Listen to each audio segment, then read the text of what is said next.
Yung adlaw mga kalabs, naari taron sa kay atong gitanaw. So daghan jud siya tsangaw mga kalabs.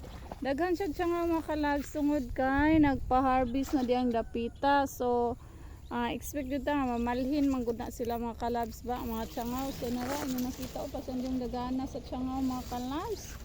Ayan, uy panghawa na taon mo mga kalabs. So ingani na iyang nawong dami kay sa tan-awon kay nag green jud kaayo iyahang kuan mga kalabs ang dahon nya karon tungod sa kadaghag tsangaw mga kalabs. So nakita ninyo yan tsangaw pas kang dagana mga kalabs. Ayan oh pas kabe jud ning bahua sa tsangaw mga kalabs. So ayan makitaan jud ninyo mga kalabs no pas ka jud nilang daghana tora. Ayan ulo grabe grogon kay sila mga kalabs wang hawa na mo uy. Nya karon mag-spray si Papang para sa tsangaw mga kalabs aron mangawa sila. Ayan. Oh, mag-spray si Papang di punggo di pwede pasagdan mga kalabs. Abi na magdi na siya maigo. Pero sayod mi nga protektahan na gyud siya sa Ginoo mga kalabs. Oh.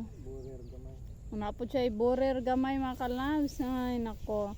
Wa ja pa mi nakalusot mga kalabs pero okay ra na.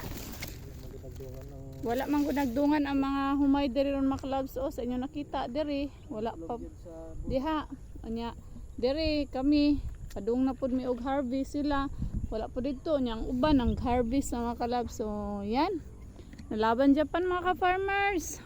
Ayan o diba o najud siya tsangaw.